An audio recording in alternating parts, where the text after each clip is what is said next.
بالله العلي العظيم حسبنا الله ونعم الوكيل نعم المولى ونعم النصير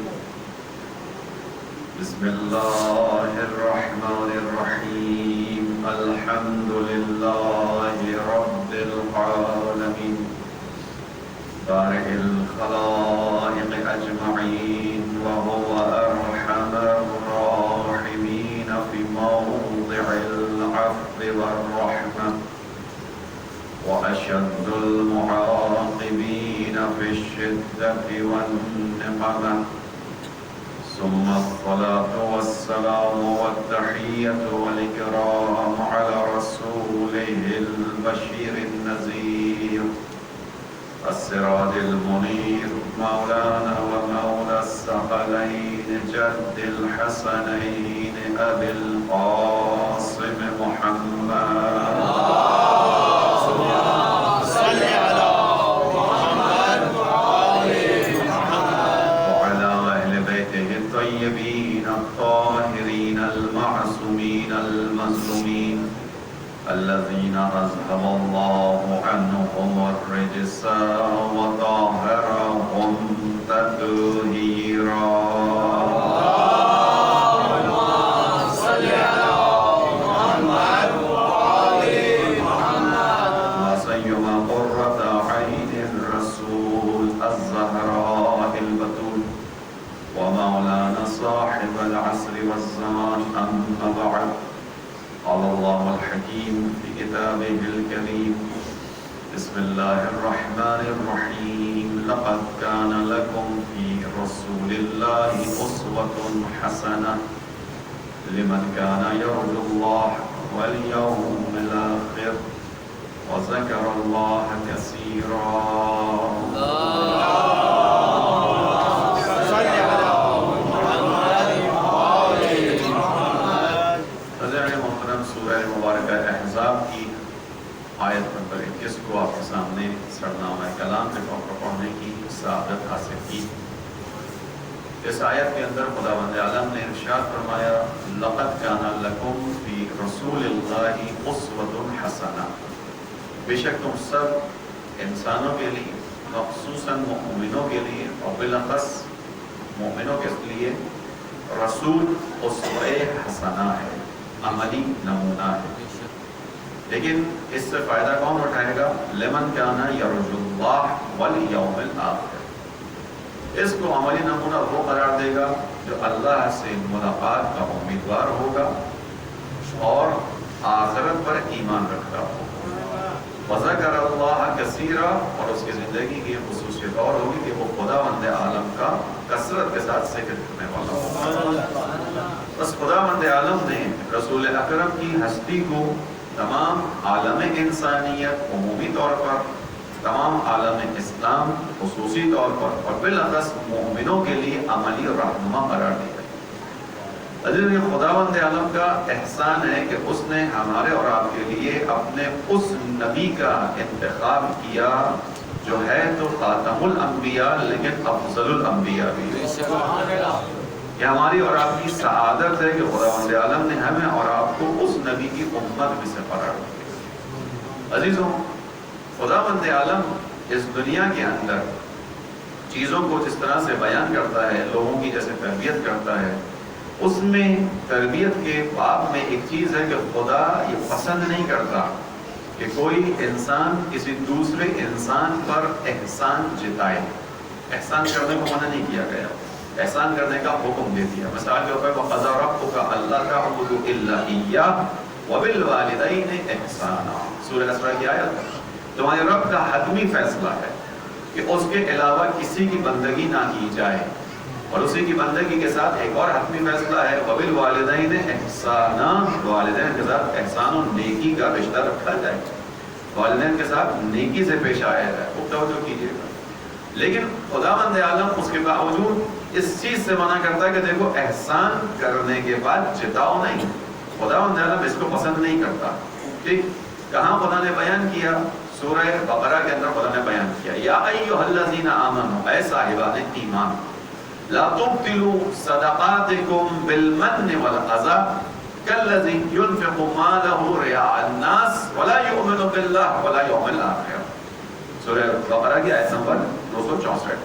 اے صاحبان ایمان، اپنا صدقات کو، اپنی نیکی کو، اپنی خیرات کو لوگوں کے اوپر احسان جتا کر اور اس احسان سے انہیں اذیت دے کر اپنی نیکی اور صدقات کو باطل نہ کرو، ضائع نہ کرو. تم نے جو نیکی کی، خدا نے تمہیں توفیق دی، کسی بیوہ کی بارے میں تمہیں خبر ملی کہ اس بیوہ کی زندگی مشکل میں ہے، کسی یتیم بچے کے بارے میں تمہیں اطلاع ملی کہ اس یتیم بچے کی اسکول کی فیس کا مسئلہ ہے جس کی وجہ سے اس کو اسکول مینجمنٹ باہر نکال رہی ہے. تم چونکہ اس حسین سے تعلق رکھتے ہو جس کو زمانے کے امام نے ربیع الایتام کہا، یعنی اے حسین آپ پر سلام جو یتیم بچوں کی بہار تھے، لہذا تم حسین کے ساتھ وابستہ ہونے کے بعد کبھی یتیم کو ایسے دیکھ نہیں سکتے ہو. ممکن نہیں ہے کہ تمہارے سامنے کسی یتیم کا تذکرہ ہو اور تمہارا دل نہ دکھے، کیونکہ تمہارا تعلق حسین سے ہے. اور حسین کے لیے زمانے کے امام نے زیاد بن عیہ میں کہا السلام علیکہ یا ربیع الایتام، اے یتیم بچوں کی بہار آپ پر سلام. توجہ کیجیے گا، یتیم بچوں کی بہار سے کیا مراد ہے؟ بہار کیا کام کرتی ہے؟ یعنی وہ زمین جو بہار سے پہلے خزاں کا موسم دیکھ چکی ہوتی ہے، جس کے درخت کے پتے جھڑ چکے ہوتے ہیں، درخت کی ہریالی، سبزہ، تراوت سب ختم ہو چکا ہوتا ہے. کون سا موسم بہار واپس آ کر اس زمین کی ہریالی کو واپس لاتا ہے، اس درخت کی شادابی کو واپس لے کر آتا ہے؟ جو موسم اس درخت کی شادابی کو واپس لائے، شادابی کو واپس لانے کا مطلب یہ ہوا کہ اس درخت کی حیات کو جو موسم واپس لے کر آئے اسے بہار کہا جاتا ہے. یتیم بچوں کی بہار امام زمانہ نے کہا ہے، یعنی یتیم بچہ آپ کی آغوش میں آ کر بھول جاتا تھا کہ اس کے سر سے اس کے سرپرست کا سایہ اٹھ جائے. یہ امام حسین علیہ السلام ہو. لہذا اگر تمہیں خدا نے موقع دیا، کسی یتیم بچے کا تذکرہ آیا، اس کے بارے میں پتہ چل گیا اس کی فیس کا معاملہ ہے اور تم نے اس کی اسکول کی فیس ادا کر دی، خدا نے تم پر ایک احسان کیا. کیا کرو؟ لا تبطلوا صدقاتکم بالمن والأذى. خیال رکھنا اپنے اس نیکی کو، اچھائی کو احسان جتا کر اور اذیت دے کر ضائع مت کر دینا. اذیت دے کر ضائع مت کرنا. بعض دفعہ کیا ہوتا ہے، کسی کی مدد کرنی ہوتی ہے، طے کیا ہوتا ہے، مہینے کا راشن بندہ ہوا ہے اس کا، مثال کے طور پر اب وہ گھر پر آئے گا، دروازے پر کھڑا ہوگا، چونکہ معلوم ہے کہ ہم نے اس کی مدد کرنی ہے، ہمارا محتاج ہے، خدا کرے نہیں اس کو دھوپ میں زیادہ دیر کھڑے ہو کر کے اس کو اذیت مت دو.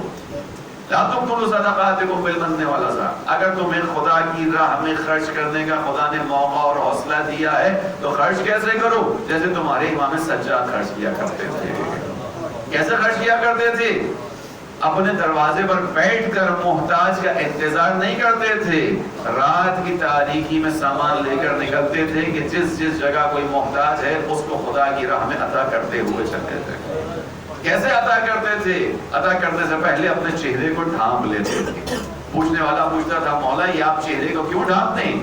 کیوں آپ دروازے کی اوٹ سے جا کر کسی کی مدد کرتے ہیں؟ دروازے کی آڑ میں کھڑے ہو کر دروازے سے ہاتھ باہر نکال کر امام نے کیا کہا؟ اس لیے کہ جو پھیلا ہوا ہاتھ ہوتا ہے اس ہاتھ کو پھیلانے والا شرمندہ ہو رہا ہوتا ہے، اور اگر اس کو دینے والا نظر آئے تو اس کی شرمندگی میں اضافہ ہو جاتا ہے. ہم اس لیے اپنے آپ کو اوٹ میں کر لیتے ہیں، آڑ میں کر لیتے ہیں کہ تاکہ لینے والا ہمارے چہرے کی طرف دیکھ کر شرمندہ نہ ہو. یہ طریقہ اہل بیت ہے، یہ راستہ اہل بیت کا. وہ خدا نے کیا کہا؟ لا تبطلوا صدقاتکم بالمن والأذى.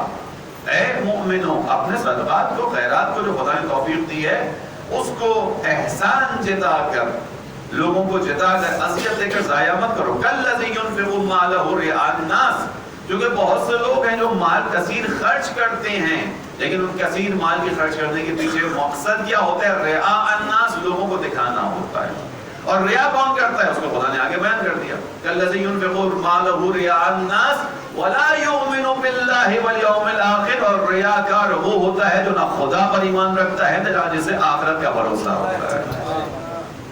جسے نہ خدا پر اعتماد ہو نہ جسے آخرت کا بھروسہ ہو وہی ریاکاری میں پڑتا ہے. جس کو خدا پر اعتماد ہو، جس کو آخرت کا بھروسہ ہو کہ میں یہاں جو دے رہا ہوں یہ اضافہ ہو کر مجھے واپس مل جائے گا، تو کبھی ریاکاری میں مبتلا نہیں ہوگا. درود پڑھی محمد علیہ.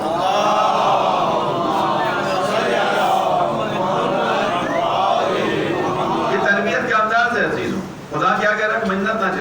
احسان نہ کرو. اور ہم اور آپ بعض اوقات کسی کو عطا کرتے ہوئے ہمارا کیا انداز ہوتا ہے وہ ہم سب جانتے ہیں، لیکن بہرحال ائمہ کا انداز کچھ اور ہے. دیکھیے عزیزان محترم، چیزوں کو دیکھنے کا انداز بہت اہم ہوتا ہے.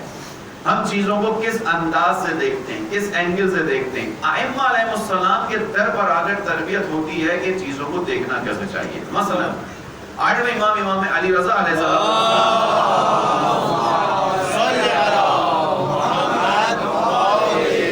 کی خدمت میں ایک شخص آیا، آنے کے بعد کہا مولا میں نے گھر بنایا ہے، آپ کا مومن ہوں، مزادار ہوں، آپ کا چاہنے والا ہوں، میں چاہتا ہوں آپ میرے گھر میں قدم رکھیں. سعادت ہے ایک مومن کی جو اس کے گھر اس کا امام تشریف لے کر. اپنے گھروں کو ایسا بنانا چاہیے کہ امام تشریف لے کر آئے. مومن نے کہا مولا میں چاہتا ہوں آپ میرے یہاں تشریف لے کر آئے. امام نے قبول کیا، کہا میں تیرے گھر آؤں گا. اس کے بعد امام اس کے گھر تشریف لے گئے. اس نے اپنا گھر دکھایا، یہ کمرہ ہے، یہ حیات ہے، یہ برانڈا ہے، ساری چیزیں دکھائیں. ایک جگہ ایک روشن دان کھلا ہوا تھا. جو روشن دان کھلا ہوا تھا، امام نے اس کی طرف اشارہ کر کے کہا کہ یہ تو نے اس دیوار میں روشن دان کیوں چھوڑا ہے؟ توجہ کیجیے گا چیزوں کو دیکھنے کا انداز. اس نے کہا مولا یہ میں نے روشن دان اس لیے چھوڑا ہے تاکہ اس میں سے تازہ ہوا اور روشنی آئے. تازہ ہوا اور روشنی آئے. امام نے کہا کاش تیری نیت کچھ اور ہوتی، کاش تیری نیت کچھ اور ہوتی. یعنی اس روشن دان کو ایک اور انداز سے دیکھا جا سکتا ہے. کہا مولا کیا ہوتی؟ کہا کاش تیری نیت یہ ہوتی کہ میں روشن دان اس دیوار میں اس لیے بنا رہا ہوں کہ جس وقت مؤذن گلدستہ اذان پر چڑھے، اللہ کی بارگاہ میں آنے کے لیے اذان دے تو وہ اذان براہ راست میرے گھر میں آ جائے. تیری نیت یہ ہوتی، اس کے باوجود تیرے گھر میں روشنی اور ہوا آ رہی ہوتی، لیکن تو اپنی اس نیت کے ذریعے سے خدا کی قربت کی ایک اعلیٰ منزل طے کر لیتا، خدا کی قربت کی منزل طے کر لیتا. تو اگر اپنی نیت صحیح کرتا، یہ دیکھنے کا انداز ہے. یعنی روشن دان سے ہوا تو آنی ہے، روشنی تو آنی ہے، لیکن اسی روشن دان کو خدا تک پہنچنے کا ذریعہ قرار دے سکتے ہو. خدا تک پہنچنے کا خوب غور کیجئے گا ان چیزوں کے اندر. خدا تک پہنچنے کا راستہ فقط مصلی پر بیٹھ کر نماز اور تسبیح پڑھنا نہیں ہے. گھر کی تعمیر اور اس کی دیوار بھی خدا تک پہنچانے کا ایک ذریعہ ہے، اگر انسان اس چیز پہ نگاہ رکھے. درود پڑھی محمد علیہ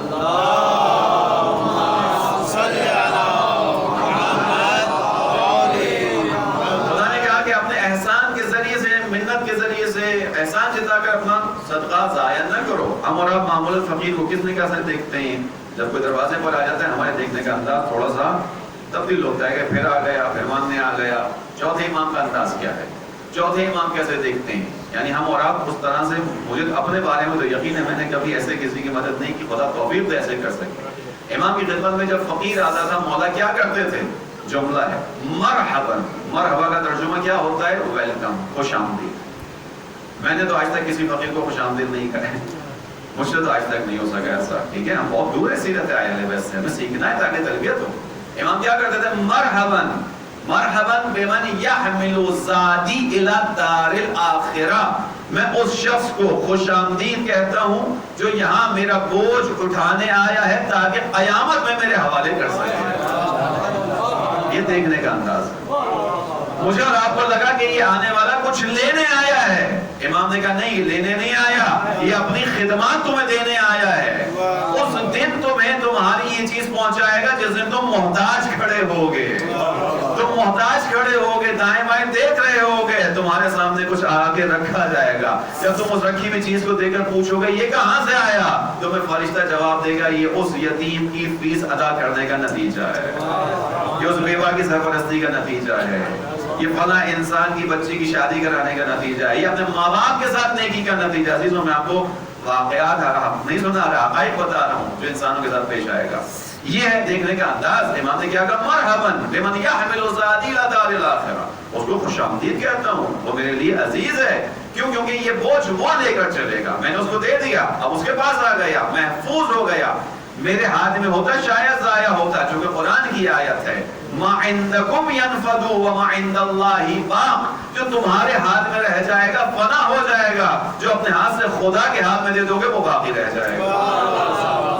جو خدا کے ہاتھ میں دو گے وہ باقی بچے گا. اسی لیے محمد وآل محمد صلوات.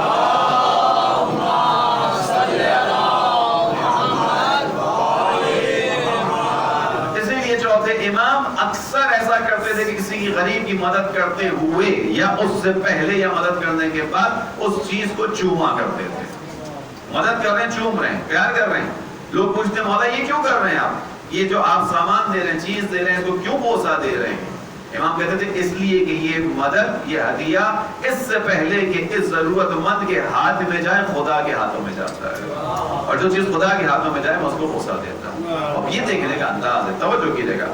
لیکن عزیز خداوند عالم نے کہا کہ اے ایمان والو، اپنے صدقات کو، خیرات کو احسان جتا کر، لوگوں کو اذیت دے کر ضائع مت کرو. ٹھیک ہے، اس کا مطلب یہ ہوا کہ خداوند عالم احسان جتانے کو پسند نہیں کرتا. ٹھیک ہے، یہ میں نے جو لمبی تربیت بنائی اس لیے بنائی تھی. خدا احسان جتانے کو پسند نہیں کرتا. خدا نہیں چاہتا کوئی کسی کے کام آئے اور احسان جتائے. لیکن عزیزان محترم، قرآن کریم میں ہی سورہ آل عمران کی 164ویں آیت میں خدا خود مومنوں پر احسان جتا رہا ہے، جس نے کہا کہ احسان مت جتاؤ، اپنے احسان کو، اپنے صدقات کو ضائع نہ کرو احسان جتا کر. لیکن خدا خود مومنوں پر احسان جتا رہا ہے. کیوں جتا رہا ہے؟ اس کی وجہ بھی سامنے آ جائے گی. خداوند عالم کہہ رہا ہے لقد من اللہ علی المؤمنین اذ بعث فیہم رسولا من انفسہم یتلو علیہم آیاتہ ویزکیہم ویعلمہم الکتاب والحکمہ وان کانوا من قبل لفی ضلال مبین. بے شک خداوند عالم نے مومنوں پر بڑا احسان کیا ہے کہ ان کے درمیان میں سے ایک نبی کو مبعوث کر دیا ہے. یہ نبی آنے کے بعد ان کا تزکیہ کرتا ہے، انہیں کتاب اور حکمت کی تعلیم دیتا ہے، اور انہیں اس جہالت سے نکالتا ہے جس جہالت میں نبی کے آنے سے پہلے رہتے تھے.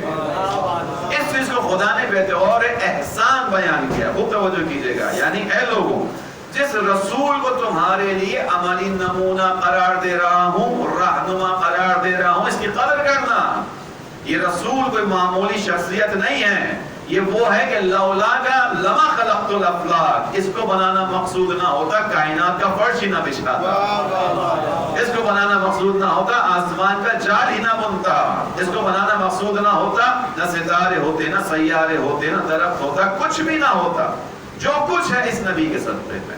لہذا اے مومنوں اس بات کی طرف توجہ رکھنا، میں خدا جو احسان جتانے کو منع کر رہا ہوں، کہہ رہا ہوں خبردار احسان مت جتانا. یہ تمہارے نبی کو تمہارے درمیان بھیج کر اتنا بڑا کام ہے کہ میں خدا تم پر احسان جتا رہا ہوں. یہ احسان جتانے والی بات ہے. لقد من اللہ علی المؤمنین، لیکن یہ احسان خدا نے کس پر جتایا ہے؟ مومنوں پر جتایا ہے. اے مومنوں، تم اس کو سمجھنا، ایسا نہ ہو کہ جیسے انسان خدا کی قدر نہیں کرتا. سورہ حج میں خدا نے بیان کیا وما قدر اللہ حق قدرہ، جیسے خدا کی قدر کرنی چاہیے خدا کی قدر نہیں کی گئی. جیسے خداوند عالم کی معرفت، اس کی محبت میں آگے بڑھنا چاہیے، نہیں بڑھا گیا. عزیزان محترم، قرآن کی آیت ہم سب کے لیے. قرآن کریم 1400 سال پہلے نازل ضرور ہوا ہے، لیکن 1400 سال پہلے 1400 سال تک 1400 سال پہلے رہنے کے لیے نہیں تھا. قرآن رسول اللہ کا معجزہ ہے. معجزہ ہر نبی کی نبوت کی سند اور دلیل ہوا کرتا ہے، اور جب تک نبوت باقی رہتی ہے معجزہ باقی رہتا ہے. رسول اللہ کی نبوت کب تک باقی ہے؟ قیامت تک کے لیے باقی ہے.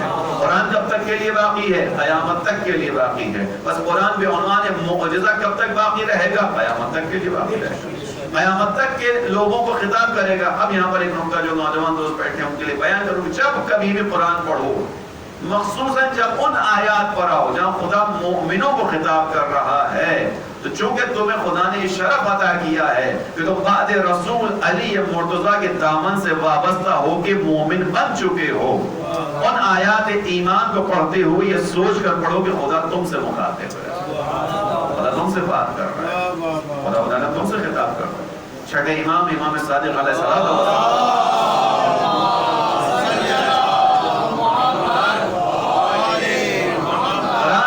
ہوئے غش کھا کر گر پڑے. قرآن پڑھتے ہوئے غش کھا کر گر پڑے. اور جب غش سے افاقہ ہوا امام کو تو لوگوں نے پوچھا مولا کیا ہوا تھا؟ امام نے کہا میں نے اس کو قرآن کو پڑھا، اتنا پڑھا کہ گویا میں اس کے نازل کرنے والے کی زبان سے سن رہا ہوں.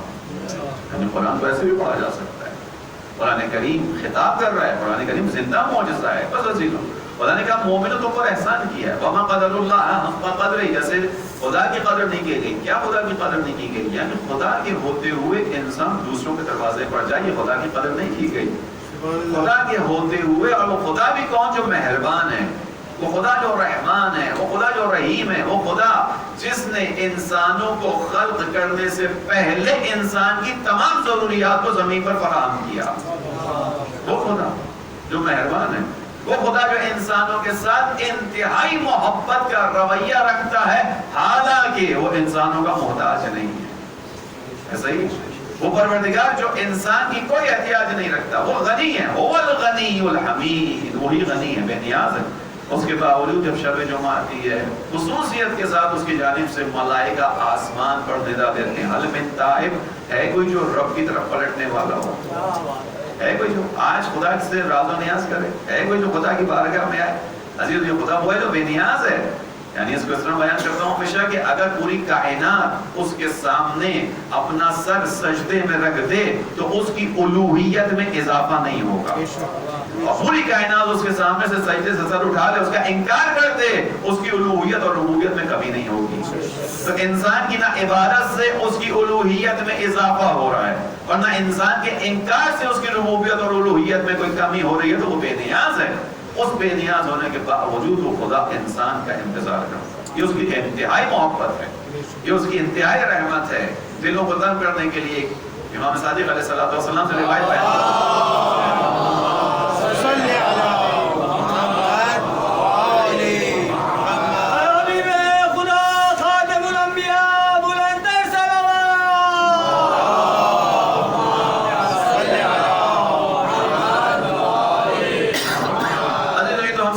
بچوں کے لیے میں بات کا سنا رہا ہوں جو بیٹھے ہیں کہ ہم سب کو معلوم ہے، ہم ہمیشہ پڑھتے ہیں سنتے ہیں کہ ہر انسان کے ساتھ دو فرشتے رہتے ہیں.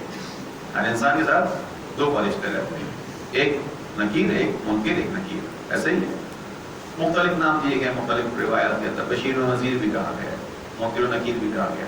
کام کیا ہے؟ ایک فرشتے کا کام ہم سے جو ہونے والا برا عمل ہے اس کو دیکھ کر لکھنا ہے، اور دوسرے فرشتے کا کیا کام ہے؟ جو ہم سے اچھا عمل سرزد ہو اسے دیکھ کر لکھ لے.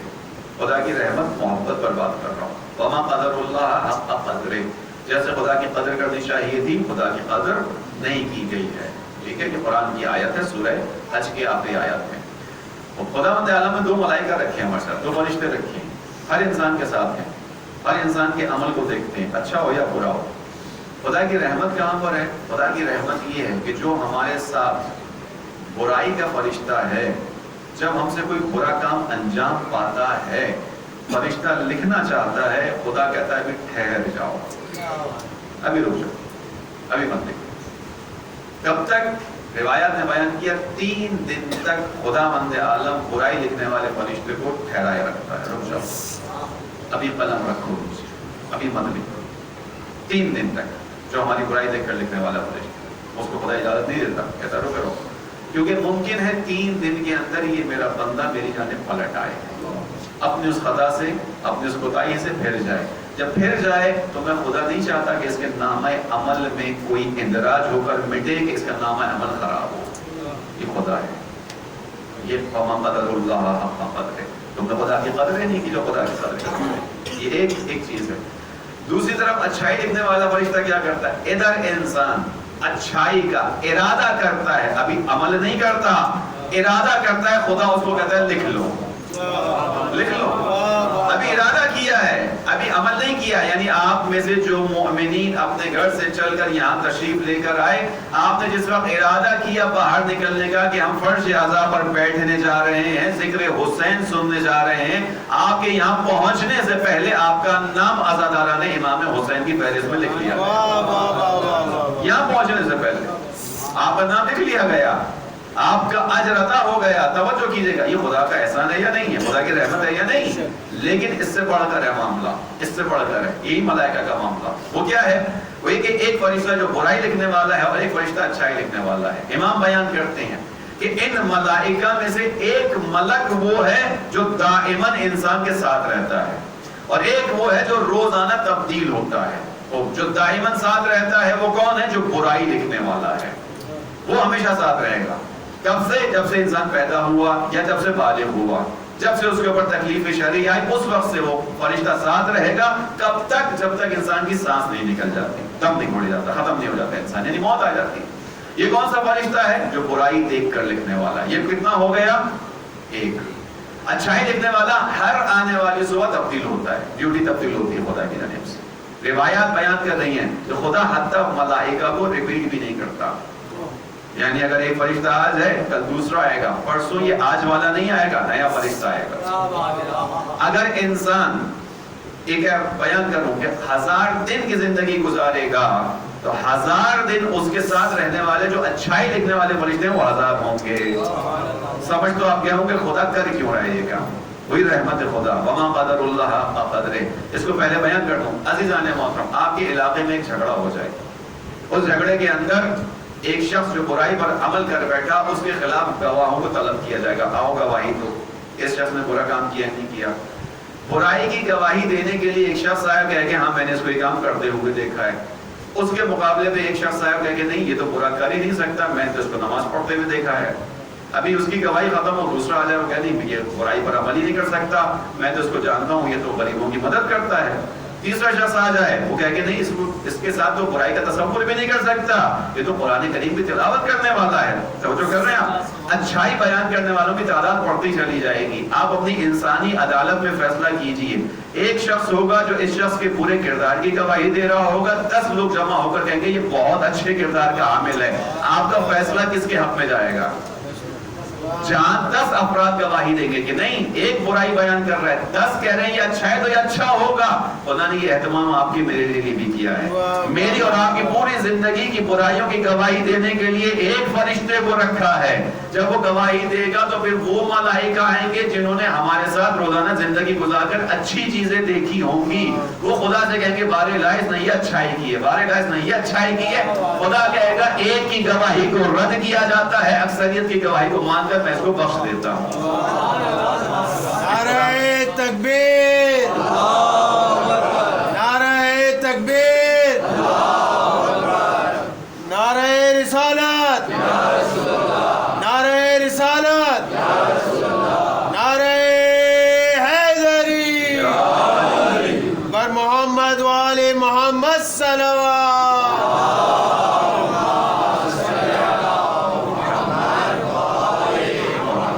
اللہ حق قدر. تم نے خدا کو پہچانا نہیں، تم نے خدا کی معرفت کو سمجھا نہیں، تم نے خدا کی قدر ہی نہیں کی. تم خدا سے ناراض چلتے رہے زندگی میں. جس کو چاہتے امام نے تو آیت محمد سمالی میں بیان کیا. بارے اللہ تو میری جانب رخ کرتا رہا، میں تیری جانب سے رخ پھیرتا رہا. پروردگار تو محبت کرتا رہا، میں تیری طرف سے عنایت سے پیش آتا رہا. پروردگار تو بلاتا رہا، میں تیری طرف سے رخ پھیرتا گیا. گویا ایسا تھا، امام نے بیان کیا، گویا ایسا تھا کہ کوئی احسان میں تیری گردن پر رکھتا ہوں، اس لیے میں تیری جانب سے پھیرتا چلا گیا. وہ بھی امام نے بیان کیا. وما قدر اللہ حق قدرہ. تو لہذا خدا نے کیا کہا؟ مومن ہو، جس نبی کو بھیج رہا ہوں اس کی قدر کرنا یہ معمولی نہیں ہے. اسی لیے خدا احسان جتا ہے. اسی لیے خدا کہہ رہا ہے کہ دیکھو میں احسان جتانے کو منع کرتا ہوں، پسندیدہ عمل نہیں ہے، لیکن یہ نبی وہ ہے کہ جس کو تمہارے درمیان بھیج کر میں نے احسان کیا تمہارے اوپر. یہ نبی عظمت والا نبی ہے، اس کی خاطر کائنات خلق ہوئی ہے. لقد من اللہ علی المؤمنین اذ بعث فیہم رسولا منہم. یہ آ کے تمہارا تزکیہ کرے گا، یہ آ کر تمہاری رہنمائی کرے گا. بس توجہ کیجیے گا. اور پھر اس نبی کو خدا نے کیا کہا؟ یہ نبی وہ ہے کہ جس کی پیروی کرو. لقد کان لکم فی رسول اللہ اسوۃ حسنہ. اے مسلمانوں، اے مومنوں، اگر چاہتے ہو تمہاری زندگی صحیح ڈگر پر چلے، اگر چاہتے ہو تم اپنی زندگی کے ہدف کے نزدیک رہو، تو کیا کرنا؟ عملی رہنما دے رہا ہوں. اس رسول کی زندگی کے ساتھ اپنی زندگی کو ملاتے رہنا. جتنا جتنا رسول کی سیرت سے تمہاری زندگی ہوتی چلی جائے گی، تمہاری انسانیت کا سفر طے ہوتا چلا جائے گا. اتنا اتنا تم اپنی عظمت کو پا سکو گے. خوب توجہ انشاءاللہ آپ نے کی. سورہ احزاب آیت 21 ہی ہمارا روزانہ موضوع کلام رہے گا. عزیزوں، اب ان آیات کے اوپر کوئی اور عمل کرے نہ کرے، جو آل رسول ہے وہ ان آیات کے پابند ہیں. جو آل رسول ہے وہ پابند ہیں، چونکہ وہ عملی قرآن ہیں. ہم ان کو قرآن ناطق کہتے ہیں. یہ آیات قرآن ثابت ہیں اور اہل بیت علیہ السلام کا کردار قرآن ناطق ہے. اس اعتبار سے امام حسین علیہ السلام کا جو عمل ہے وہ کیا ہے؟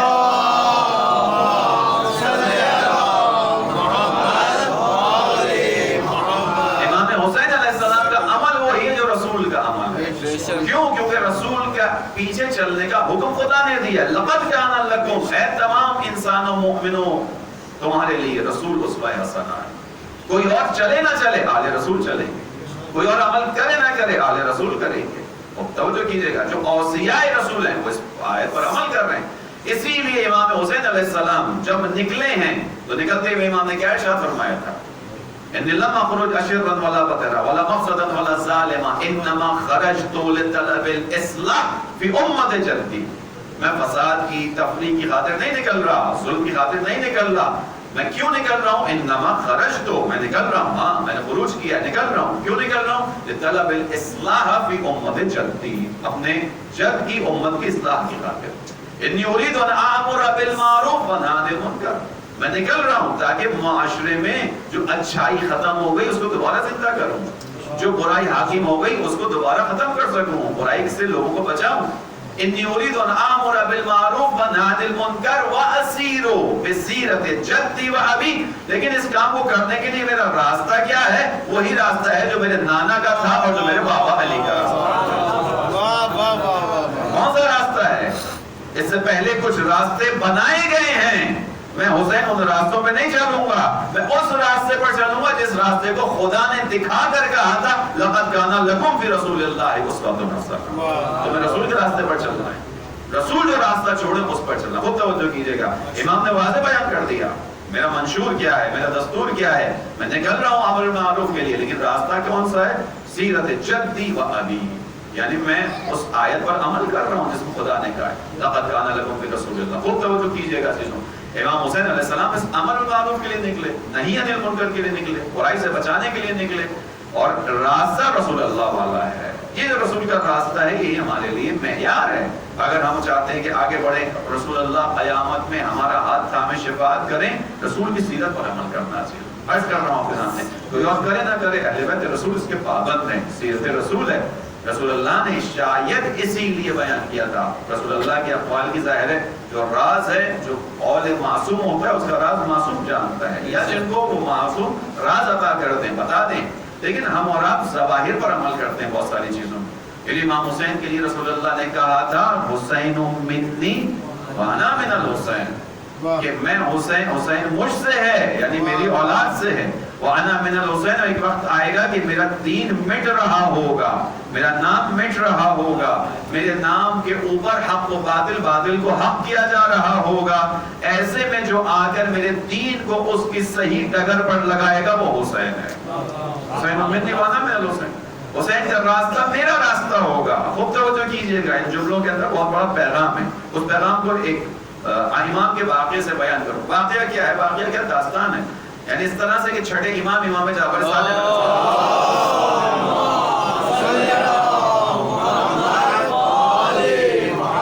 وہ دور ہے کہ جب روم سے، یونان سے، مختلف جگہوں سے لوگ آ رہے ہیں عالم اسلام کے اندر. ائمہ کا دور ہے، چھٹے امام کا دور ہے. مسجد النبی میں بیٹھ کے امام درس و تدریس دیتے ہیں، ہزاروں شاگرد امام کے ساتھ ہیں. اور مختلف ممالک سے لوگ آتے ہیں، فلسفہ، کلام، علم فقہ، تاریخ اور بہت ساری چیزوں پر بحث ہوتی ہے. کچھ لوگ آتے ہیں. اب امام نے اس دور میں اپنے شاگردوں کو تیار کیا، اور ان شاگردوں کے اندر حشام ہیں، ان شاگردوں کے اندر حمران ابن عیون ہیں، ان شاگردوں کے اندر مومن طاق ہیں. بہت سے امام کے برجستہ شاگرد ہیں. آنے والا ایک شخص آتا ہے روم سے، اور کہتا ہے کہ میں علم کلام کا ماہر ہوں، اپنے علاقے کا برجستہ استاد ہوں، عالم ہوں، اور مجھے پتہ چلا ہے کہ اس مدینے کے اندر جو مسلمانوں کے سب سے بڑے استاد ہیں ان کا نام جعفر صادق ہے. میں آیا ہوں تاکہ آپ سے اس علم کلام پر مناظرہ کروں. امام اسے کہتے ہیں ٹھیک ہے، تم مناظرے کے لیے آئے ہو، علم کلام پر گفتگو کرنا چاہتے ہو، لیکن تم ایک کام کرو، تم میرے بجائے میرے شاگرد مومن طاق سے مناظرہ کر دو. اور کیجئے کہ جملوں کے اندر امام کہتے ہیں مومن طاق سے، اور امام خود موجود ہیں. اس شخص کو یہ بات بری لگتی ہے، کہتا ہے میں اپنے علاقے کا، روم کا سب سے بڑا مناظر ہوں، سب سے بڑا جو ہے وہ فلسفیات جاننے والا انسان ہوں، متکلم ہوں. میں آپ کے شاگرد سے مناظرہ کرنے نہیں آیا، میں آیا ہوں اپنے برابر کی شخصیت کے ساتھ مناظرہ کرنے. خوب غور کیجیے گا، آپ میری برابر کی شخصیت آپ ہو سکتے ہیں، آپ کا شاگرد نہیں ہو سکتا. امام کے جملے یاد رکھیے گا ہمیشہ کے لیے. امام کہتے ہیں اگر تم مومن طاق سے مناظرہ کر لو اور اسے شکست دے دو تو سمجھ لینا تم نے جعفر صادق کو شکست دی. اگر تم اسے شکست دے دو سمجھ لینا جعفر صادق کو شکست دی ہے. یعنی اس کے بعد پھر میں تم سے کوئی کلام نہیں کروں گا، لیکن میں جانتا ہوں تم مومن طاق کو شکست دے نہیں سکو گے چونکہ یہ مجھ سے ہے. سمجھ آیا؟ حسین منی وانا من الحسین کیا مطلب ہے؟ حسین مجھ سے ہے، میں حسین سے ہوں. یعنی ایک وقت آئے گا کہ جب میری بات حسین کی زبان سے آ رہی ہوگی. اب اگر کربلا میں آ کر نصرت کی دعوت تمہیں دے رہا ہے تو یاد رکھنا مسلمانوں، یہ حسین نہیں ہے، یہ اللہ کا رسول ہے جو مدد کے لیے پکار رہا ہے. یہ اللہ کے رسول کی آواز ہے. حسین و منی مانا میرا حسین. خوب توجہ کیجیے گا. امام حسین نے یہ راستہ طے کیا ہے، اسیرو بسیرت جدی والی، میں اپنے نانا اور بابا کی سیرت پر چلوں گا، وہ راستہ ہے میرا، اس راستے پر امام حسین چلیں.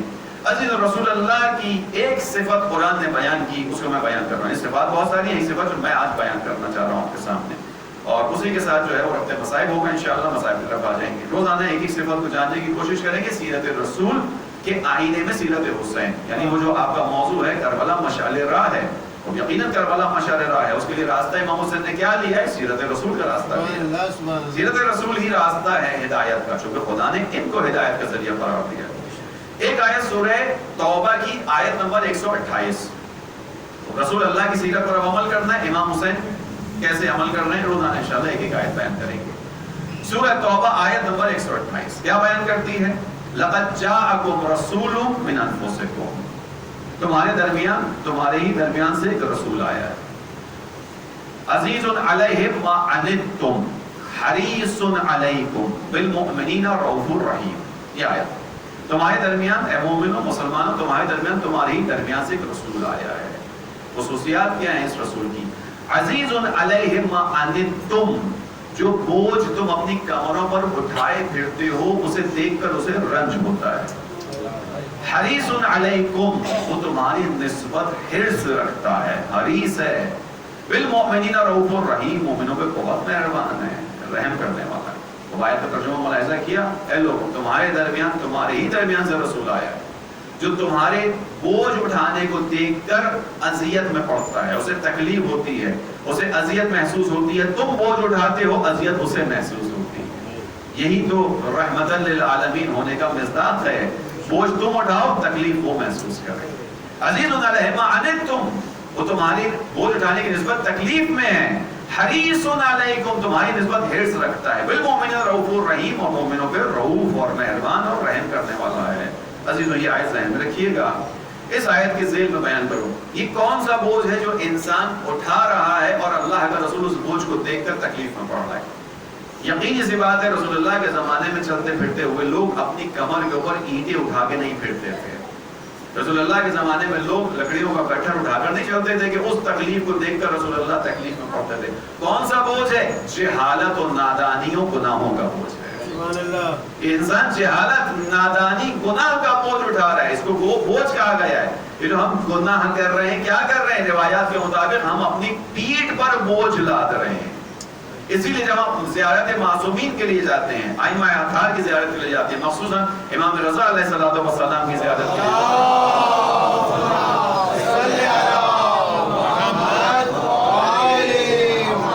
زیارت میں ایک جملہ ہم پڑھتے ہیں. جب بھی زیارت پڑھ جائیں، خدا آپ سب کو انشاءاللہ زیارت نصیب فرمائے. جب بھی زیارت پڑھ جائیں توجہ سے پڑھیں. زیارت کیا چیز ہے؟ زیارت ملاقات ہے. ملاقات کس کی ہے؟ جو امام حاضر ہے اس کی ملاقات ہے. ہم قبر کو چومنے نہیں جاتے. خوب توجہ رکھیے گا، بات بیچ میں آگے سے بیان کر رہا ہوں. اپنی ہمت کو بڑھائیے، آئندہ خدا آپ کو نصیب کرے انشاءاللہ جہاں جائیں اس نیت کے ساتھ جائیں امام موجود ہے، امام دیکھ رہا ہے، امام سن رہا ہے. اسی لیے اذن دخول پڑھتے ہیں. ہمارا اذن دخول کا کیا مطلب ہے؟ اذن دخول کا مطلب کیا ہے؟ اجازت داخلے کی. داخلے کی اجازت آپ کسی ویران کھنڈر میں جا کر مانگتے ہیں کیا کسی سے؟ نہیں. داخلے کی اجازت کہاں مانگتے ہیں؟ جہاں گھر کا مالک گھر میں موجود ہوتا ہے. آپ کسی ایسے گھر میں چلے جائیے جہاں کوئی مالک ہی نہ ہو، آپ کیا کریں گے؟ بے دھڑک داخل ہو جائیں گے. لیکن جس گھر میں کوئی مالک ہو وہاں بیل بجائیں گے، وہاں اجازت لیں گے. آنے کی اجازت ہے. جو اذن دخول ہے، یہیں سے ہمیں زیارت کا ادب سکھایا گیا ہے. دیکھو جس کی بارگاہ میں آئے ہو اسے مردہ سمجھ کے نہ ہو، یہ زندہ ہے، دیکھ رہا ہے تمہیں. تم اس کے حرم میں آئے ہو، اس کی اجازت طلب کرو پہلے کہ میں آ سکوں، میں آ سکتا ہوں. توجہ کیجئے گا، زیارت کے آداب ہیں اور ان آداب کے اندر ایک جملہ بیان کرتا ہوں. امام حسین کی زیارت اور ائمہ کی زیارت.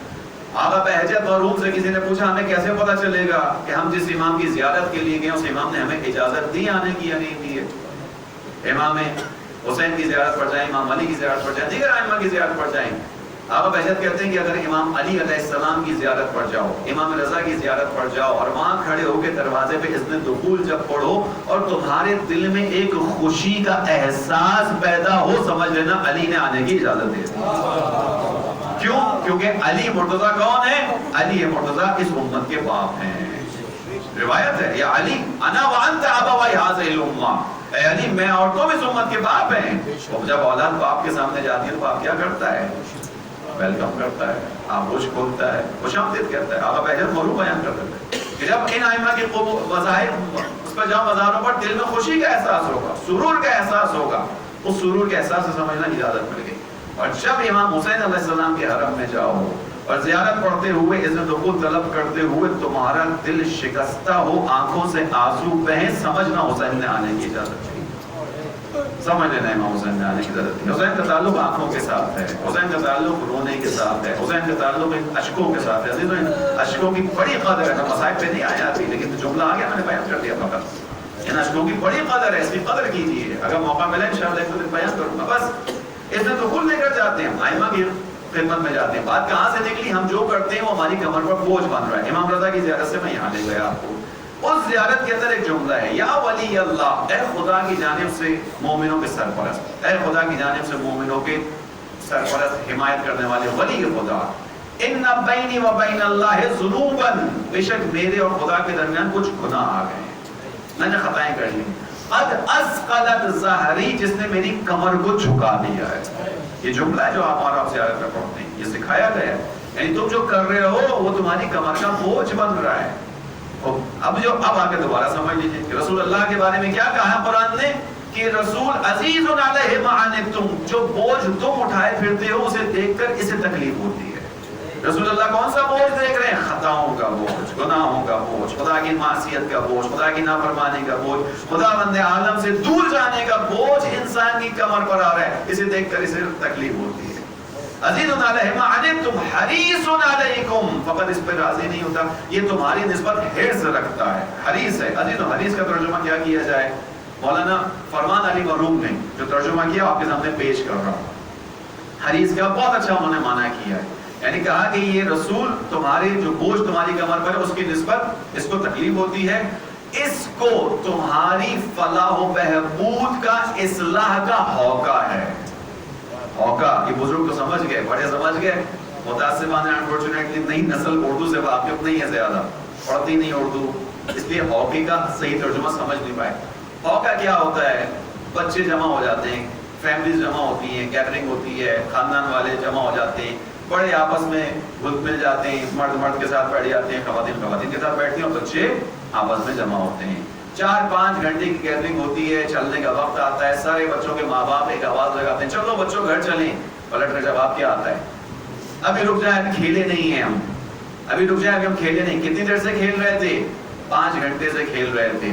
5 گھنٹے سے کھیل کے بھی دل نہیں بھرا، طبیعت سیر نہیں ہوئی. ماں باپ کیا کہتے ہیں؟ یہ تو کھیلنے کا موقع ہے. یعنی ترجمہ کیا بنا؟ جس چیز کو بہت زیادہ کرنے کے باوجود بھی دل سیر نہ ہو، طبیعت راضی نہ ہو، اسے ہوکا کہا جاتا ہے. حریص علیکم، تمہارے لیے سارے کام کر لیے اس نبی نے، اس کے باوجود چاہتا ہے تم اصلاح کے راستے پر آ جاؤ. پتھر کھا لیے اس نے، تہمتیں برداشت کر لی، وطن چھوڑ دیا، عزیزوں سے دور ہو گیا، جو ہو سکتا تھا کیا ہے اس رسول نے، پھر بھی تمہاری نسبت حرص رکھتا ہے. توجہ کیا آپ نے؟ یہ رسول اللہ کے بارے میں خدا نے بیان کیا ہے. عزیزوں یہی آیت امام حسین علیہ السلام پر بھی منطبق ہوتی ہے، نہیں ہوتی؟ لقد جاءکم رسول من انفسکم، تمہارے درمیان میں سے ایک رسول آیا ہے. لقد جاءکم حسین من نبیکم، تمہارے پاس تمہارے نبی کی طرف سے حسین آیا ہے. عزیز علیہ ما عنتم، یہ تم گناہ کر بیٹھے ہو، یہ تم نے خلافت ناپاک ہاتھوں میں دے دی ہے، اس کے نتائج کو دیکھ کر حسین کو اذیت ہو رہی ہے. حسین جانتے ہیں کہ امت راستے سے ہٹ گئی ہے، عزیز علیہ ما عنتم حریص علیکم، اس کو بھی تمہاری اصلاح کا رسول اللہ کی طرح موقع ہے، حرص ہے، اس کو بھی حرص ہے۔ کیا کرنے آئے حسین؟ تمہیں اس سے نجات دیں گے، یہ سیرت رسول ہے۔ اسیر بسیرت جدی و ابی، میں اپنے بابا اور اپنے جد کی سیرت پر چلوں گا۔ میرے جد کے لیے قرآن نے کہا ہے کہ اس کو حرص تھی تاکہ تمہاری اصلاح کر سکے۔ قرآن نے کیا کہا رسول اللہ کے لیے سورۃ طٰہٰ کے اندر؟ طٰہٰ ما انزلنا علیک القرآن لتشقی، طٰہٰ یہ قرآن ہم نے اس لیے تھوڑی نازل کیا تھا کہ آپ اس کی وجہ سے مشقت اٹھائیں۔ اور ان جملوں کے اندر غور کیجیے عزیزوں، یعنی رسول اللہ اس طرح سے امت کی اصلاح کی کوشش میں لگے ہوئے ہیں کہ وہ خدا جس نے اصلاح کی ذمہ داری رسول کو دی ہے، وہ رسول کو کہہ رہا ہے طٰہٰ جتنا کہا تھا تم نے اس سے بڑھ کر کیا ہے، اس لیے تھوڑی ہم نے تمہیں بھیجا تھا تو مشقت اٹھاؤ۔ خدا کہہ رہا ہے، عزیزو جملہ کسی اور کا ہوتا کچھ اور سوچتے ہیں، خدا کہہ رہا ہے ما انزلنا علیک القرآن لتشقی، اس لیے نہیں بھیجا تھا کہ تم اس کی خاطر مشقت میں پڑ جاؤ۔ اے رسول، اے محمد، تم عزیز ہو، تم کیا کرو؟ وما علیک الا البلاغ، آپ فقط ابلاغ کرو۔ نہیں مانتی قوم نہ مانے، اس کا وبال اس کے سر، مگر کیا کریں؟ یہ رحمت للعالمین ہے، کیا کریں؟ رحمت للعالمین ہے، کیسے برداشت کریں؟ کیسے امت کو گناہوں کی طرف جاتے ہوئے دیکھیں، کیسے امت کو جہنم تک جاتے ہوئے دیکھیں۔ اسی لیے جو کوڑا پھینکنے والے لوگ ہیں، پتھر مارنے والے لوگ ہیں، ان کے لیے راتوں کو اٹھ کر کہتے ہیں الہی اللہ، الہی اللہ، خدا انہیں معاف کر دے، یہ نادان لوگ ہیں۔ یہ رسول اللہ کی شخصیت ہے جو قرآن نے بتائی، یہی شخصیت امام حسین کی ہے۔ اسی شخصیت کے ساتھ امام حسین کربلا ہیں عزیزوں۔ حسین علیہ السلام کے اپنے دین پر کون سا مسئلہ تھا جو مدینہ چھوڑ کر نکلے؟ یزید آیا تھا، خلیفہ بنا تھا، بنا رہتا، آل رسول کو کوئی فرق پڑتا تھا؟ وہ کہ جو آیت تطہیر کا مصداق ہو، انما یرید اللہ، جن کے بارے میں آیت نازل ہوئی ہو، جن کی طہارت کو خدا نے تضمین کیا ہو، کوئی بھی خلیفہ بنتا، ان کے ایمان پر، دین پر تو کوئی فرق نہیں آتا، ان پر تو کوئی آنچ نہیں آتی، ان کی طہارت کی تو گواہی خدا نے دی ہے۔ لیکن حسین کیوں نکلے؟ اسی آیت کو ذہن میں رکھیے گا، ہمیشہ سورۃ توبہ 128 میں آئے، عزیز علیہ ما عنتم، یہ بھی تو اسی نبی کا نواسہ ہے۔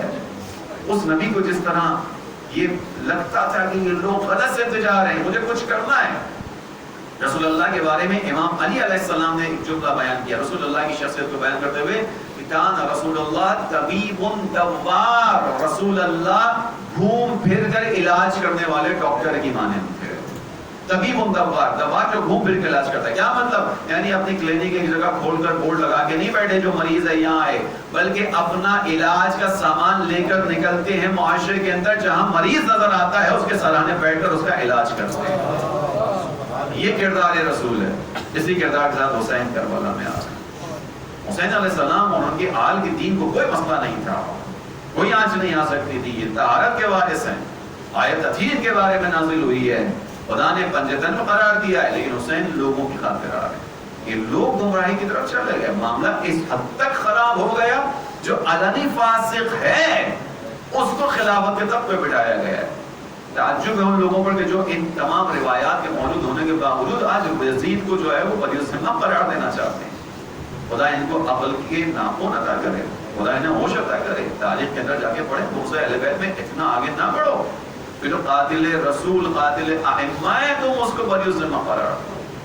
اہل بیت کے بغض میں اتنا آگے نہ بڑھو، بس توجہ کیجیے گا۔ امام حسین اسی کردار کے ساتھ ہیں، یہ وہی سیرت رسول ہے۔ عزیزون علیہ ما عنتم، حسین کو بھی ناگوار گزر رہا ہے، تم بوجھ اٹھا رہے ہو گناہوں کا۔ حسین کو بھی ناگوار گزر رہا ہے، حسین بھی تمہارے لیے حرص لے کر آئے ہیں۔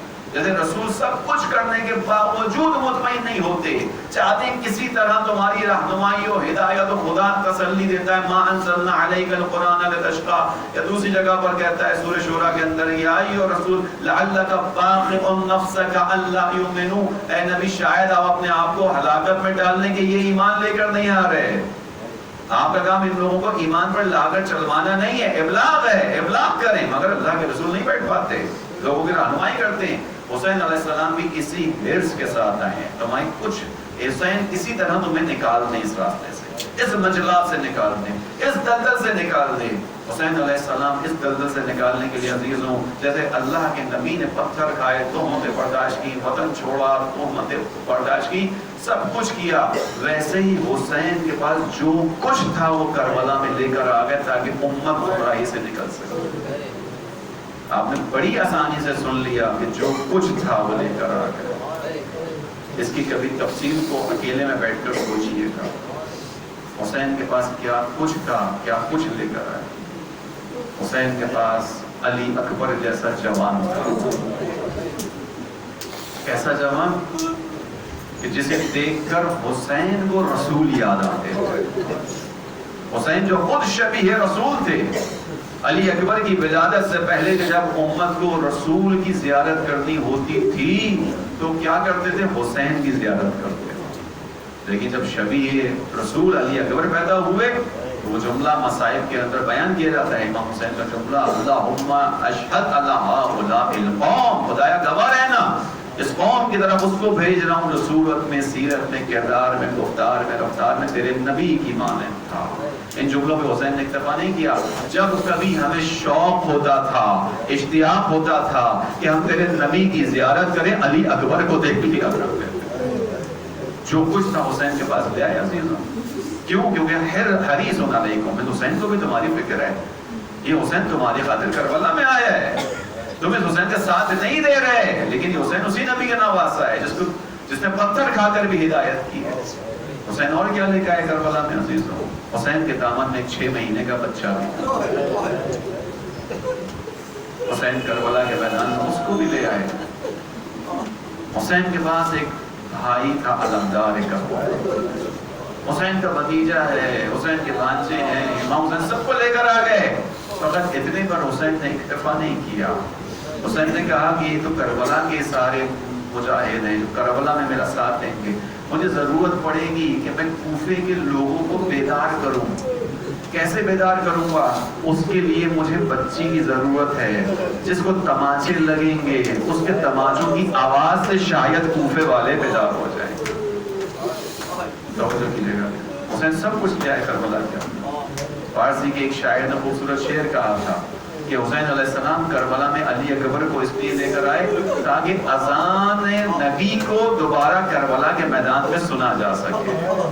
اللہ اکبر کہنے کے لیے, نبی کی طرح اللہ اکبر کہنے کے لیے کس کو لائے؟ علی اکبر کو لائے. علی اکبر کو لائے. نبی نے غدیر قم میں اپنے ہاتھوں پہ علی کو بلند کیا تھا, حسین اپنے ہاتھوں پہ اٹھانے کے لیے علی اصغر کو لے آئے. آخری شعر بڑا عجیب شعر ہے شاعر نے کہا, میں فقط ترجمہ کر رہا ہوں, وقت نہیں ہے. اس نے کہا اور تاکہ اس بات کو حسین محسوس کر سکے کہ میری ماں نے کتنی اذیتیں برداشت کی ہیں, اس وجہ سے حسین اپنی چھوٹی بچی کو لے آئے کہ جب ماں کے تماچا لگا تھا تو تکلیف کتنی ہوئی. اجر و کمال جو کچھ ہے حسین لے کر آئے. میں جانے کرتا عزیز علیہ ما عنتم حریص علیکم. یہ حسین ہوا ہے تو اسی رحمت للعالمین کا نواسا ہے. یہی رسول نے کہا تھا حسین منی وانا من حسین, حسین سے ہوں. دیکھو حسین کے اندر تلاش کرنا نبی کی رحمت کو. بس عزیز الرحمت تمام کیا آپ کی میں نے. کہ رسول اللہ نے پتھر کھائے, ادھر رسول اللہ کی بیٹیاں پتھر کھا رہی ہیں, ادھر آل رسول پتھر کھا رہے ہیں. عزیز یہ جملے بڑے سخت ہوتے ہیں. چوتھے امام سے پوچھنے والے نے یہی تو پوچھا تھا, مولا کتنا روئیں گے, صبر کیجئے. مولا نے کہا یوسف کا ایک بیٹا گم ہوا تھا, آنکھوں کے سامنے سے اوجھل ہوا تھا. یوسف یعقوب جانتے تھے کہ یوسف زندہ ہیں, مگر اتنا روئے. قرآن نے کہا وَبِيَضَّتْ عَيْنَاهُ مِنَ الْحُزْنِ, ان کی آنکھیں حزن سے سفید ہو گئی تھی. تو جانتا ہے میرے کتنے جوانان بنی ہاشم کربلا کے اندر ذبح ہو گئے. پلٹ کر کہتا ہے مولا شہادت تو آپ کی میراث ہے, شہادت تو آپ کا سرمایہ ہے, شہادت تو آپ اہل بیت علیہ السلام کی سعادت ہے. پلٹ کر امام نے کیا کہا تھا عزیزوں, تو نے میرے ساتھ انصاف نہیں کیا. شہادت ہماری میراث ہے, مگر یہ بتا کیا ماؤں بہنوں کا کھلے سر بازاروں میں آنا بھی ہماری میراث تھا. اجروں کا رسول نے پتھر کھائے, رسول دادیاں پتھر کھاتی ہوئی جا رہی ہیں. عزیزوں یہ شام کا سفر معمولی سفر نہیں تھا, یہ بہت زیادہ دقت والا سفر تھا, بہت زیادہ تکلیفوں والا سفر تھا. سفر کے اندر میں کیا کیا بیان کروں آپ کے سامنے. اگر سیدھے سیدھے سادے طریقے سے چلنا ہوتا تو تکلیف تھی مگر شاید کم ہوتی. مگر کیسے چل رہے ہیں, ایک ہی رسی میں چھوٹوں اور بڑوں کو باندھا کرے. چھوٹے کا گلا بڑے کے بازوؤں کے ساتھ بندھا ہوا ہے. اب جب کوئی بڑا اپنے قد کے ساتھ چلنے کی کوشش کرتا ہے نیچے سے چھوٹا آواز دیتا ہے تھوڑا سا قد کو جھکا لو میری گردن. یہ آل رسول کے ساتھ ہوا ہے جو امت کی رہنمائی کے لیے آیا. پتھر کھاتے ہوئے گزرے. بس توجہ کیجیے گا. آخری چند جملات اور زحمت تمام کروں. عزیزوں یہ قافلہ روانہ ہوا. اب راتوں کو طریقہ ہوتا تھا پڑاؤ ہوتا تھا. پڑاؤ میں وہ ظالم ایک جگہ بیٹھ جاتے تھے آل رسول ایک جگہ بیٹھ جاتے تھے. عزیزوں سفر اگر صرف بڑوں کو ہونا تو اتنی مشکل نہیں ہوتی لیکن سفر میں اگر بچے شامل ہو جائیں پھر بڑی مشکل ہو جاتی ہے. اور سفر بھی اگر طولانی ہو جائے اور اس طولانی سفر میں اذیتیں بھی شامل ہو جائیں تو پھر آپ اندازہ کر سکتے ہیں مشکل پر مشکل ہے. یہ بچے جب رات کو جناب زینب کے ساتھ بیٹھتے تھے کیا کہتے تھے پھوپھی اماں اب ہم سے چلا نہیں جاتا. پھوپھی اماں اب ہم سے تازیانہ کھایا نہیں جاتا. پھوپھی اماں اب ہمارے پاؤں میں چھالے پڑ گئے ہیں. عزیزوں آپ کے گھروں میں بھی بچے ہیں. بچہ جب کسی تکلیف میں ہوتا ہے ہم پلٹ کر کیا کہتے ہیں بیٹا تھوڑا صبر کرو. اگر بچہ رات کو تکلیف میں مبتلا ہو جائے سہارا دینے کے لیے کیا کہتے ہیں بیٹا صبر کرو صبح انشاءاللہ تمہارے مشکل کا حل نکلے گا. زینب کتنی مظلوم ہے بچوں کو تسلی دینے کے لیے یہ جملہ بھی ادا نہیں کر سکتی. نہیں کہہ سکتی کہ بچوں تھوڑا اور صبر کر لو. زینب کو معلوم ہے ابھی طویل سفر ہے جو شام تک جانا ہے. زینب اگر سہارا دے بچوں کو تو کیا کہیں. ایک جملہ زینب کہتی تھی اے بچوں امتوں کا مسلوک ارے تمہاری پھوپھی بھی تمہاری طرح سے ہے اب اس سے بھی چلا نہیں جاتا. اس کے پاؤں میں بھی آملے پڑ گئے وہ بھی تازیانے کھا رہی ہے. اجرکم اللہ. عزیزوں یہ قافلہ چلتا رہا. رات کو پڑاؤ ڈالتا تھا. ایک راہب بیان کرتا ہے ایک مرتبہ یہ قافلہ میں نے دیکھا میرے عبادت خانے کے باہر کچھ فوجی آئے ہیں ان کے ساتھ کچھ قیدی ہیں. فوجیوں نے قیام کیا ہاتھوں میں ان کے نیزے ہیں اور اس کے بعد وہ میری دیوار کے ساتھ رک گئے. کہتا میں اوپر سے دیکھنے لگا رات کا وقت ہوا میں نے دیکھا ایک نور ہے جو آسمان کی طرف جا رہا ہے. میں نے جھانکا تو دیکھا ایک صندوق ہے اس میں سے یہ نور آسمان کی طرف نکل رہا ہے. راہب کہتا ہے میں تیزی سے نیچے آیا. آنے کے بعد ان سپاہیوں سے کہا یہ نور ہے جو آسمان کی طرف جا رہا ہے اس صندوق میں کیا ایسا رکھا ہے. سپاہی کہتا ہے اس کے اندر ایک سر رکھا ہوا ہے. کہتا ہے سر کا اتنا نور یہ سر کس کا ہے. قافلے کے سپاہی کہتے ہیں یہ ایک خارجی کا سر ہے ایک باغی کا سر ہے جس نے حاکم وقت کے خلاف قیام کیا تھا. کہتا ہے اس باغی کا تعلق کہاں سے تھا. یہ خبر دیتا ہے اس کا تعلق مدینے سے تھا. کہتا ہے اس کا نام کیا ہے. کہتے ہیں اس کا نام حسین ہے. کہتا ہے حسین کے بابا کا نام کہتا ہے علی کا بیٹا ہے. یہ راہب کہتا ہے میں کہتا ہوں وہی علی جو فاطمہ کے شوہر تھے. کہتے ہیں ہاں فاطمہ کا بیٹا ہے مگر تجھے کیا سروکار. کہتا ہے عجیب ظالم لوگ ہو اپنے نبی کے دروازے کو ایسے مار ڈالا. اس کے بعد کہتا ہے میں ان سے گزارش کرتا ہوں درخواست کرتا ہوں یہ سر تھوڑی دیر کے لیے میرے حوالے کر دو. میں سر کو اپنے ساتھ لے جانا چاہتا ہوں. عزیزوں پیسوں پہ معاملہ طے پاتا ہے وہ پیسے دیتا ہے سر اس کو مل جاتا ہے. یہ سر اپنے ساتھ لے کر جاتا ہے ایک کپڑے پر رکھتا ہے خدا سے دعا کرتا ہے اے خدا تجھے عیسیٰ کے حق کا واسطہ اس سر کو اجازت دے یہ مجھ سے کلام کرے. عزیزیں جملے ادا کرتا ہے سر سے آواز آتی ہے انا ابن المصطفیٰ میں محمد مصطفیٰ کا بیٹا ہوں. انا ابن علی المرتضیٰ میں علی مرتضیٰ کا بیٹا ہوں. انا ابن الفاطمہ میں فاطمہ کا بیٹا ہوں. انا المظلوم انا العطشان میں پیاسا ہوں.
الذين انقلبوا بارے اس رسول کو اپنی بارگاہ میں قبول فرما پالنے والے دو رحمت کا واسطہ جہاں کہیں فرش عذاب شاس فرش عذاب کو بچھانے والوں اس فرش میں آنے والے تمام مؤمنین عزاداروں کی حفاظت فرما پروردگار اس وقت دنیا میں جہاں عزادار مشکل کا شکار ہے مخصوصاً بحرین نائجیریا سعودی عرب اور کشمیر یہاں جو مومنین مجالس کرنا چاہتے ہیں وہاں مشکلات ہیں بارے تمام لوگوں کے عزاداروں اور ان کی عزاداری کی حفاظت فرما دنیا میں سب جہاں مظلوم ہے پروردگار ان تمام مظلوموں کی نصرت فرما پروردگار تجھے رحمت کا واسطہ جو بیمار ہیں ان سب کو شفا عطا فرما بے اولادوں کو اولاد عنایت فرما مقروضوں کے قرض کو عطا فرما تمام مراجع اعظام رہبر معظم کو صحت سلامتی طول عمر عنایت فرما بارے اللہ ایک دعا تجھ سے پورے خلوص کے ساتھ ہے کہ کربلا کی زیارت کی راہوں کو آسان بنا تمام مومنین کو کربلا کی زیارت نصیب فرما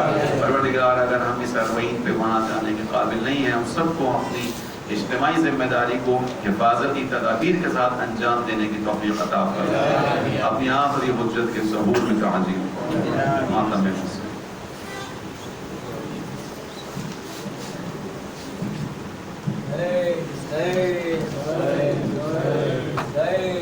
مومنین عشر البعین کی چھٹی مجلس کل شب کی